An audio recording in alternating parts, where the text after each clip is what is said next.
Alors, une nouvelle série de vidéos sur les murs, un objet qui est assez simple à utiliser comme on va le voir. Je vais décomposer cette vidéo en deux parties. La première partie où on verra comment insérer un mur et tout ce qui va avec, c'est rien de très compliqué. Et je ferai une deuxième vidéo un petit peu plus complexe sur comment éditer les types de murs, et les murs multicouches notamment, qui peuvent être intéressants dans certains cas. Donc là je suis sur mon projet. J'ai déjà affiché les WG, j'ai nettoyé, j'ai inséré mes repères d'axes conformément au plan architecte, et donc je vais commencer à dessiner mes murs. Alors l'outil mur, on peut le trouver à deux endroits différents, sous la même forme, dans l'onglet architecte, dans l'onglet structure. Je vous encourage à prendre l'habitude d'utiliser l'onglet structure. Pourquoi? Parce que le mur par défaut, c'est un mur porteur ici. Alors que dans l'onglet architecture, le mur par défaut, c'est un mur architectural. La différence n'est pas énorme. La seule différence, c'est que dans le mur architectural, quand je sélectionne ici, la petite case structure n'est pas cochée. Et donc le modèle analytique, qui vous servira notamment pour les exports sur Arch ou tout autre logiciel, export vers l'échelle de calcul en fait, n'est pas coché. En fait, c'est une cloison pour le logiciel. C'est pas un élément porteur.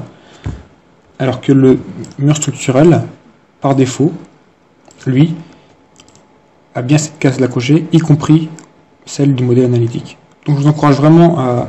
Parce que si vous l'oubliez, ça risque de poser des problèmes plus tard quand vous ferez les exports.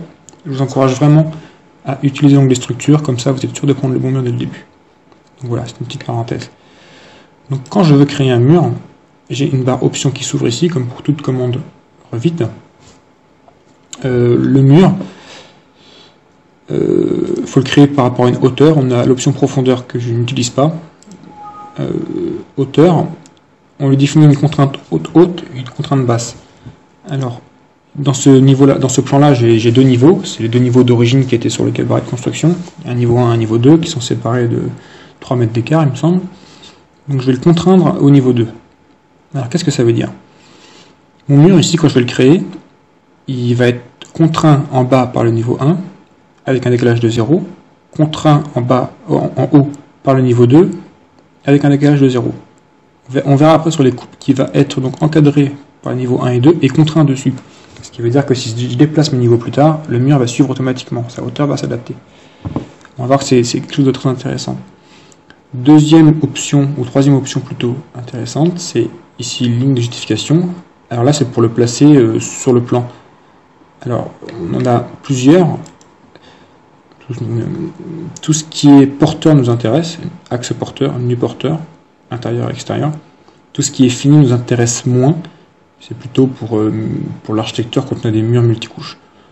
Donc, si je prends axe porteur, on voit que le mur est dessiné par rapport à l'axe. Voilà.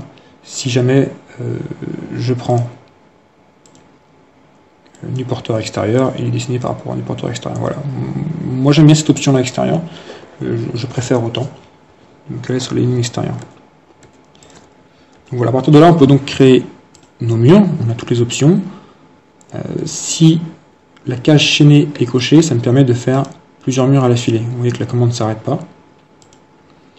Comme pour toute commande comme ça de dessin linéaire, on a un petit panel qui s'ouvre ici qui nous permet de faire différentes formes. Je peux tout à fait partir par exemple sur un arc de cercle. Voilà, c'est peut-être pas fameux.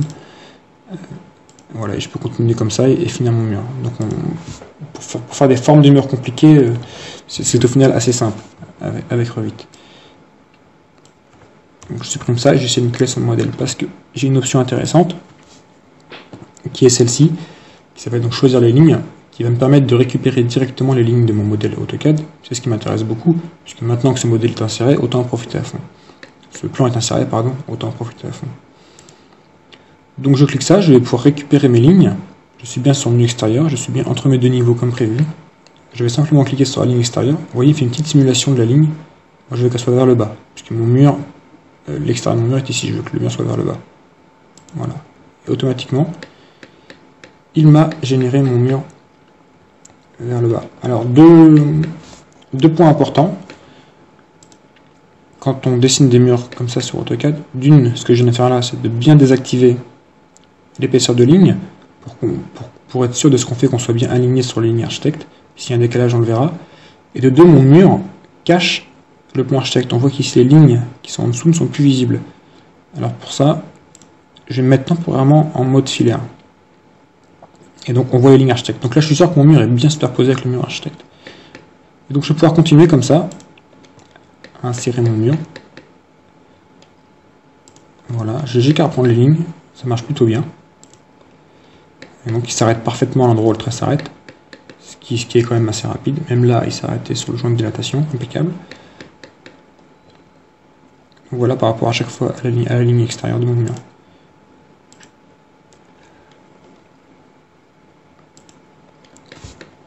Donc voilà, alors, on va aller voir ce qui se passe donc si je vais sur une élévation.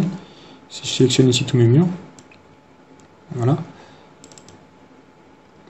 Voilà. On voit bien que tous les murs que j'ai sélectionnés ici sont bien compris comme prévu entre le niveau 1 et le niveau 2, qui est à 3 mètres.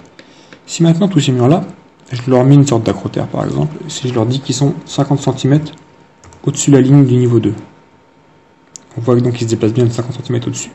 Si je les cote d'ailleurs, donc j'ai bien mes 3 mètres de niveau et mes 50 cm d'accrotaire. Impeccable.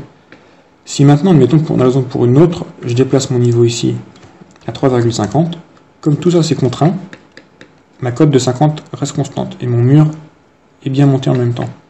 Donc c'est quand même quelque chose d'assez intéressant, ça permet de modifier certains points clés du modèle et tout le modèle se met à jour automatiquement.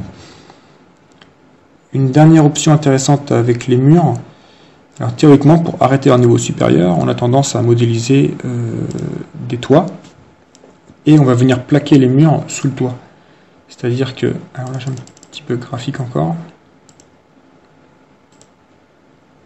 voilà, c'est-à-dire qu'on va modéliser tout un toit avec des pentes au bon niveau et on va venir attacher les murs à ce toit et ils vont être automatiquement à la bonne rase.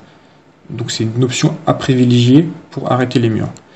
Mais si toutefois on a un mur architectural sans toit avec une forme un petit peu intéressante, on a cette option-là, modifier le profil, et au final on rentre dans un mode esquisse, un petit peu comme quand on fait des dalles, et ça nous permet d'éditer le mur de la manière dont on le souhaite. Donc, par exemple, si jamais alors ça me manque encore un peu graphique, c'est pénible. Voilà, si jamais je veux faire, mettons un mur avec une forme un petit peu arrondie en haut, comme ça, je redessine mon esquisse. Voilà, alors l'esquisse doit être bien entendu parfaitement fermée pour que cela fonctionne. Et une fois que c'est le cas, je valide. Et on voit qu'il m'a automatiquement créé un mur de la forme que je lui ai demandé. Si on regarde sur la vue en 3D, voilà, j'ai bien un mur arrondi. Donc ça peut être pratique pour faire certaines formes de murs. Bien entendu, comme je l'ai dit, toujours privilégier les toits plutôt que une méthode artisanale comme celle-ci. Mais dans certains cas particuliers, ça peut être très intéressant. Donc voilà pour les murs. Si on souhaite insérer des fenêtres, ce qui va sûrement arriver dans le mur, on va être obligé de passer par l'onglet architecture, où j'ai les portes et les fenêtres. Alors comme toute famille, il me propose des familles déjà chargées à l'intérieur du projet ici. Donc là c'est un type fixe. Alors là on est vraiment sur un type architectural avec les montants, les dormants et des choses qui ne m'intéressent pas vraiment. Donc on va nous charger une famille un peu plus structurelle. Au final ça va simplement être une baie. Juste un trou dans le mur auquel des fois on peut rajouter quelques détails. Alors il y a des familles déjà créées, on peut aussi en créer nous-mêmes. Là on va charger celle de base qui existe. Alors pour charger une famille, en règle générale c'est valable pour toutes les familles, on va dans insérer, charger une famille. Là je suis dans le dossier de base du logiciel, on voit que je suis dans l'onglet architecture. Alors je vais sortir pour passer en structure, je vais aller dans les fenêtres, et donc moi je prends tout simplement une ouverture carrée, voilà, toute simple, c'est ce qui m'intéresse. Je l'ouvre. Alors où est-ce qu'elle est? Donc ici dans mon arborescence projet, j'ai toutes mes familles qui ont été chargées avec le gabarit. Donc là c'est le gabarit standard, et par défaut toutes ces familles-là sont chargées. Donc si je vois l'élément de détail, voilà, j'ai des familles qui sont créées. Donc si je vais dans fenêtre, ouais, donc j'ai la fenêtre fixe qu'il y avait tout à l'heure, c'est les fenêtres architecte. Moi ça ne m'intéresse pas, donc ça je peux l'exprimer. Je peux même supprimer le type. Et donc fenêtre ouverture carrée qui m'intéresse, il m'en a créé par défaut. J'ai bien la famille et toute une ribambelle de types ici. Je vais en garder un seul et je vais tous les supprimer autrement. Voilà, je garde un seul type par défaut. Et maintenant, désormais, quand je vais créer une fenêtre, donc dans architecture, fenêtre, j'ai bien mon type par défaut ici, le seul que j'ai laissé en fait. Alors pour créer une fenêtre qui moi m'intéresse, je vais faire modifier type ici, et donc on voit que je suis bien dans la famille fenêtre ouverture carré avec les chargés, et j'ai qu'un seul type, c'est celui-là.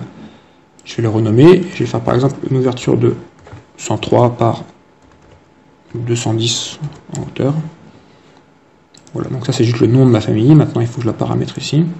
Je vais mettre une hauteur d'appui nulle, une largeur de 1,03 et une hauteur de 2,10 m. Voilà, donc ça c'est les paramètres géométriques qui m'intéressent le plus. Je valide. Il m'a créé ma famille. Et donc je vais pouvoir maintenant l'insérer. Donc forcément sur un mur, hein, bien entendu. Je ne pourrais pas l'insérer n'importe où sur le projet. Je vais l'insérer ici. Alors c'est pas cohérent avec le plan architecte ici. J'aurais dû faire quelque chose de cohérent. Enfin, donc je l'insère. Une fois qu'une fenêtre est insérée, automatiquement il met mes codes temporaires qui me permet de régler mon ouverture par rapport donc là au mur intérieur. Si je voulais la mettre, je mets à mettre, ainsi de suite. Si toutefois je suis pas satisfait des codes qu'il me propose, je peux toujours les déplacer par rapport à un autre endroit. Par exemple, par rapport à l'extérieur du mur, je veux 1,50 m, ça me fait 1,50 m, voilà. Ça me permet de positionner mes fenêtres avec pas mal de précision. Ou alors je peux les déplacer usuellement avec les commandes déplacer par rapport directement au plan architecte. Bon là c'est pas la bonne ouverture. Si je regarde sur ma vue 3D, donc ça m'a bien créé une fenêtre là-bas au fond. Donc voilà, je peux en insérer une seconde. N'importe où sur la 3D, donc forcément il est aussi n'importe où.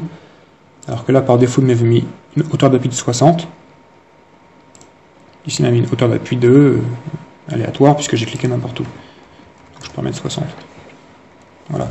Si maintenant je veux créer un nouveau type de fenêtre, je peux la sélectionner ici par exemple, modifier le type. Et donc là, je vais dupliquer ce type 203 par 210, lui donner un nouveau nom. Je vais mettre par exemple 203 par 210 ce coup-ci. Ok. Et là, je vais modifier les codes ici pour passer à 2,03. Voilà. Et cette fenêtre-là, donc maintenant, est une 203 par 210. Et j'ai ici évidemment tout loisir de modifier et de revenir à l'ancienne s'il faut.